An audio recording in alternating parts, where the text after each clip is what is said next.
everybody and welcome back to my channel. So today it's going to be all about my beauty and non-beauty favorites for the month of October. But before we get right into that, I'm just going to tell you 3 things. Thing number 1, thank you.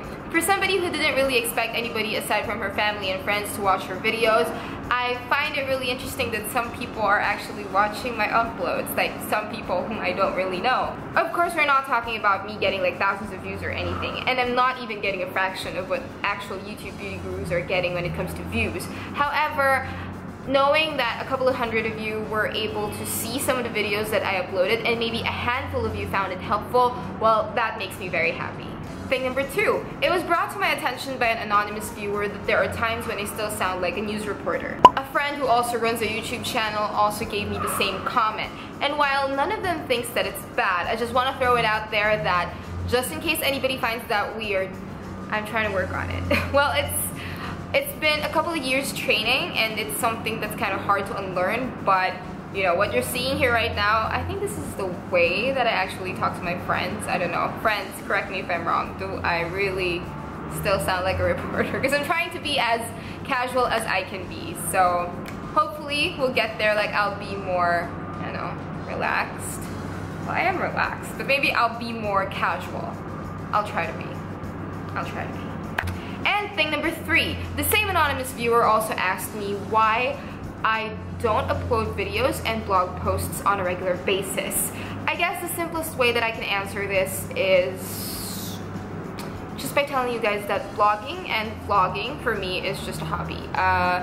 The last thing that I want is for it to turn into a job. And while there are bloggers who actually do this for a living and it's an everyday thing for them, I just don't really see myself doing the same thing. Mainly because the amount of time in my hands just won't make it possible. As some of you might know already, I am a wife to a diplomat and that really entails a lot of responsibilities.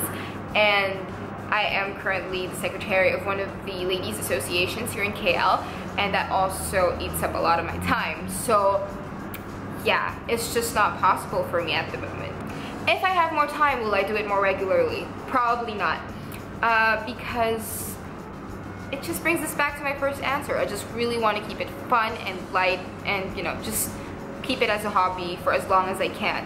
I just really can't see myself making my world revolve on just one thing because I am so used to doing so many things at the same time. And yeah, however, please don't think that I am not passionate enough about this because passion and time are just 2 different elements in my life. Maybe there would be times when I would upload more videos and there would be times when I would upload less. So it just really depends on time and what I want to share with you guys.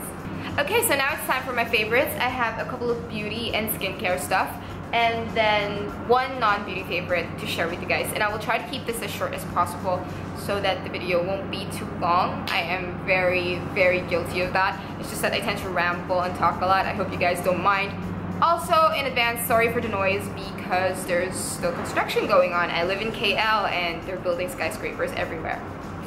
Alright, favorite number 1. This is the Matrixyderm face cream. I received this a little over a month ago and I've been using this for maybe about 28-29 days and so far I am loving it. At first I thought it was going to be one of those gimmicky products that promise way too much and then under-deliver, and I really hate it when they do that. They say that this product can actually erase your fine lines and wrinkles. It's supposed to make your age spots go away and also your dark circles. They're actually calling this a facelift in a jar. So here's the thing, I haven't been using this product for 60 days. I've been using it for way less than half even. But I've noticed that the fine lines on my forehead are practically invisible. Well, you don't really see them in person when you're talking to me, but I've noticed them since I was, I think 18, because I do tend to like frown a lot. I had like 3 fine lines on my forehead. Yeah, that noise is pretty bad.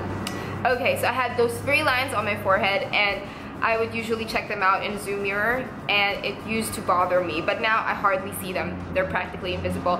And also my laugh lines are not that evident, if I may say so myself, because makeup does tend to settle in this area a lot, but recently no settling happening. So yeah, so far I'm just loving the effects of this cream on my skin. It's bouncier, it's healthier, and it just looks fresher. Next is the Beauté FX BB Cream 7-in-1 Miracle Skin Enhancer with UV Protection. So that is how it looks. It's another product that was sent to me recently, and I also didn't really think much of it because when I pumped out a bit of this product, I noticed that the cream was like really light, and I was like, didn't they get my shade right or anything? Turns out there's only one shade of this baby, and it's like magic. Like, you put it on your skin and it adjusts to your skin tone, and that's one thing that I really like about it. So what I usually do with this is that I just get a few pumps and then I put it on my face and just, you know, even it out using my fingers.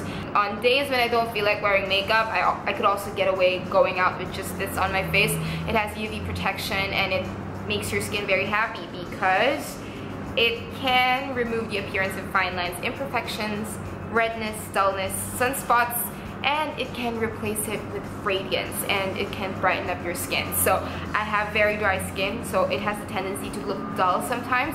So brightening and hydrating stuff are always on top of my list. So one thing that I probably don't like about this is just the pump. Like, you have to keep pushing down sometimes just to get product. I don't know about it, maybe it's how it's settling down there, or maybe it's the pressure. But yeah, sometimes it can be hard to get some of the product out, and I don't really see the inside, so I really can't tell whether I'm running out or anything. But that's just a minor packaging thing, and yeah, so far this has been very good to me as well. I am in love with this Dr. Jart Dermaclear Microwater. I've been using it since August as a toner while we were traveling around Europe, and I haven't stopped since. So it leaves your skin bright, fresh, and squeaky clean. So that's one thing that I really like about it. However, it claims to remove makeup and its impurities. I tried to remove makeup with this one time, and of course it didn't work as well as a normal makeup remover. So what I would usually use this for is, like, after I remove my makeup and after I do my cleansing, then I'll just use this with a cotton ball and then just clean my face. And then after this, then my face is like clean. Like, you won't find even a bit of makeup residue. One more thing that I actually use this product for is during makeup application. Like, when I make small mistakes, I would usually just clean them up with a Q-tip using this product. Alright, so now we're gonna move on to makeup. First, I'm going to tell you about a product that I haven't been able to live without for the past 3 months. This is the Tarte CC Under Eye Corrector. This is in the shade Light Medium. I'm just gonna show you how it looks. So it's got like that salmon-y colored cream. I use this to like counteract the darkness under my eyes. So I have really bad dark circles, especially like on days when I didn't have enough sleep the night before, and this is usually my savior. I would put some of it here and also on the sides of my nose, so just in case there's a bit of darkness there, this will counteract it, and this is a lifesaver. So this actually retails for 95 ringgit in Sephora here in Malaysia. So even though this looks tiny, it will actually last you longer than you'd think, so it's actually worth your money. Also, it blends like a dream and it works really well on my skin, so I really think that this is a holy grail product for me. This is the IOPE Air Cushion XP in the shade C23. So I recently got this in Althea, Korea, and while I still love my Laneige BB Cushion Pore Control, which is the cushion product I've been using prior to this, I just have to say that this is also doing a really good job on my skin. So the difference is this is actually a cushion foundation, and it has really good coverage. So it's also hydrating and it leaves you looking flawless without being too heavy on your skin. It's very lightweight, so that's why I also love this thing. I published a full review of this on the blog and I will link it down below, so if you want to find out more about this. So I've had this lip crayon with me for months now, and I think I just keep falling in love with it as time goes by. This is Happy Skin Shut Up and Kiss Me Moisturizing Lippie in Mistletoe Kiss. My husband got this for me during a work trip in the Philippines. I told him, just get me any lipstick from Happy Skin and you get to pick the shade. And he got me this one. So this is just a really beautiful and vibrant red that gives me old Hollywood feels. It's just so pretty. And there's that. Isn't it just beautiful? It is, right? Okay, so a lot of people know how in love I am with Happy Skin's lipsticks. I think, well yeah, it started with Honeymoon Glow. That was my first lipstick from them. I'm wearing it right now. That's how much I love their stuff. their lipsticks are actually very good for your lips because they keep them hydrated. So moisturized lips, always a good thing.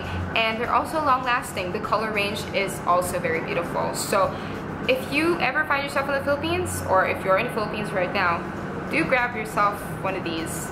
They're actually really good. And we're down to my last two makeup products. I think I'm just gonna talk about them together since they're in the same category anyways. So I have two MAC lipsticks. Both are from limited edition collections.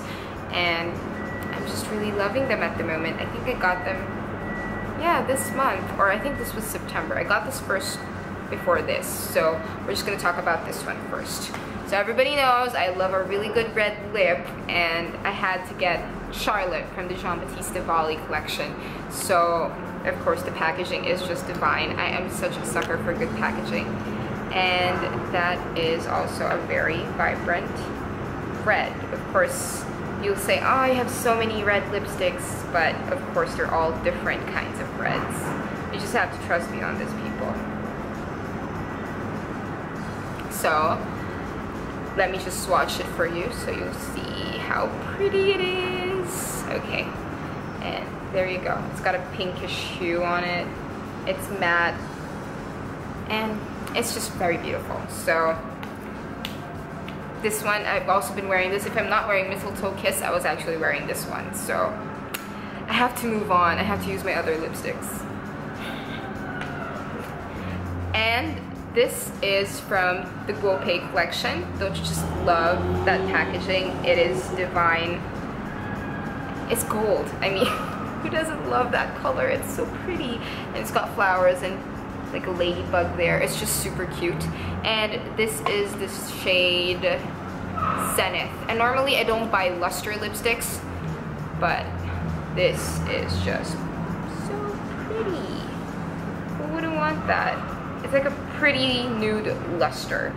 So let me just swatch it for you. It doesn't give off that much pigment, but it just looks so good on my lips. I don't know. Okay, and there it is. So which one do you like better among these two? Because I really can't decide. I mean, I'm trying hard not to have any favorites when it comes to my lipsticks. They're like my children. So yeah, and now I have swatches on both hands. How can I have a favorites video without even mentioning the new Star Wars app that came out a couple of weeks ago? It is made of pure awesome. I'm in love with it. I really can't stop tinkering with it. So it has this countdown that tells you how many days are left before The Force Awakens comes out in cinemas. It also has an official news feed and a collection of GIFs and emojis that you can use for instant messaging. How cute is that Darth Vader right there, right there. Okay, it also has like a place where you can watch the official videos, and it also has a Force trainer, which is a really cool thing about this app. Like, you can totally feel like you're some Padawan training. Like, you're gonna use your phone as your lightsaber. Trust me, download it, play with it, it's fun.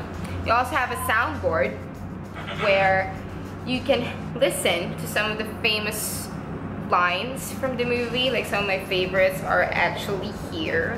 Oh god, I'm just super in love with this. And another thing about this is the selfie feature.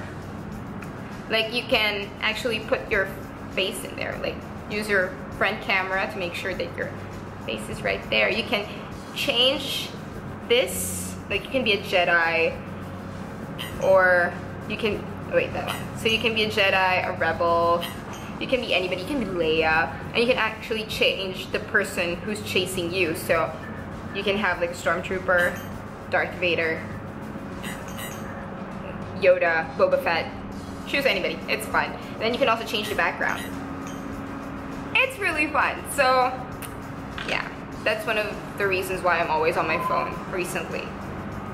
Like, more often than the usual. So yeah, I'm gonna stop blabbing about Star Wars now. Thank you so much for watching, guys, and thank you for putting up with the geek towards the end of the video. I hope to see you guys again soon, as I hope to upload more content in the next couple of weeks. Hopefully time will permit. But till then, keep safe. Bye.